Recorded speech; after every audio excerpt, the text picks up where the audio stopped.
మనకై తన ప్రియ కుమారుని పంపెను భువిపైకి యేషువ మెస్సయ్యగా. పరమ తండ్రి మనకై తన ప్రియ కుమారుని పంపెను భువిపైకి యేషువ మెస్సయ్యగా. మహాత్ముడే మానవునిగా జనించెనురా, మ్రానున మరణించెను బలియాగముగా.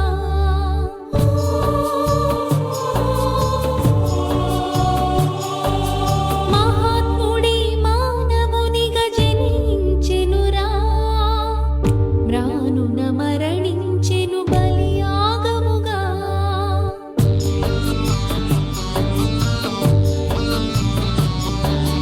పరమ తండ్రి మనకై తన ప్రియ కుమారుని పంపెను భువిపైకి యేషువ మెస్సయ్యగా. షలోం. రాజ్య సువార్త వీక్షకులందరికీ యాషువ మెస్సీ నామంలో వందనములు. మనము గత ఎపిసోడ్లో మెస్సీ యొక్క మరణదినము బుధవారం అని తెలుసుకున్నాము. ఈ విషయము దానియేలు గ్రంథంలో 9వ అధ్యాయము 27వ వచన ప్రకారము అర్ధవారమునకు బలియు నైవేద్యమును నిలిపివేయబడునని చెప్పబడినట్లుగా బుధవారం ఆయన మరణదినమని స్పష్టమగుచూ ఉన్నది. అలాగే విశ్రాంతి దినము మాత్రమే కాక విశ్రాంతి దినములు అంటే మహావిశ్రాంతి దినములు కూడా ఉన్నాయని గ్రహించగలరు. మనం ఒకసారి లేవికాండము 23వ అధ్యాయము 4వ వచనమును గమనించినట్లయితే ఇవి యాహ్వే నియామక కాలములు. నియమించిన కాలములను బట్టి మీరు చాటింపవలసిన పరిశుద్ధ సంఘపు దినములు. మొదటి నెల 14వ దినమున సాయంకాలమందు యాహ్వే పస్కా పండుగ జరుగును. పస్కా అనగా సిద్ధపరచు దినము. లేవీకాండము 23వ అధ్యాయంలో చెప్పబడినవన్నీ విశ్రాంతి దినములు మరియు మహావిశ్రాంతి దినములుగా ఉన్నాయని గ్రహించగలరు. యోహాను 19వ అధ్యాయము 31వ వచనంలో ఆ దినము సిద్ధపరచు దినము, మరుసటి విశ్రాంతి దినము మహాదినము అని ఉన్న ప్రకారము సిద్ధపరచు దినము పస్కా పండుగ విశ్రాంతి దినము. అలాగే మరునాడు పులియని రొట్టెల పండుగ మహావిశ్రాంతి దినముగా గ్రహించగలరు. మనకు దిన ప్రారంభము సాయంత్రం 6 గంటల నుండి కనుక పండుగలన్నీ సాయంకాల ఆరంభం నుండి ప్రారంభమవుతాయి.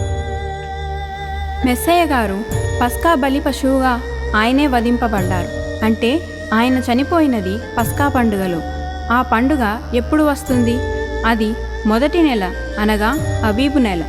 ఆ నెలలో 14వ రోజు సాయంకాలమందు యాహ్వేకు పస్కా పండుగ జరుగును అని వాక్యము సెలవిచ్చుచున్న ప్రకారము మనము ఆ దినములను గురించి సరిగ్గా తెలుసుకోవాలంటే మనము యెరూషలేము వైపు చూడాల్సి ఉంటుంది. ఎందుకంటే కావలివాడ సమయము ఎంతైనది అని ఉన్న ప్రకారము ఆ సమయము తెలుసుకోవాలంటే మనము యెరూషలేమును చూడాలి. యెషయా 62వ అధ్యాయము 6వ వచనములో యెరూషలేమా నీ ప్రాకారముల మీద నేను కావలి వారిని ఉంచి ఉన్నాను అని వ్రాయబడి ఉన్నది కదా.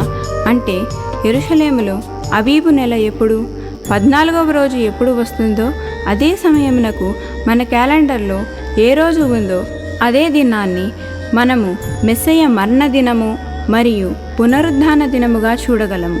అంటే పస్కా పండుగ 14వ దినమైతే 17వ దినము ఆయన పునరుద్ధాన దినముగా ఇక్కడ గ్రహించగలరు. ఆ 17వ దినము ప్రతి సంవత్సరము ఒకటే రోజు రాదు.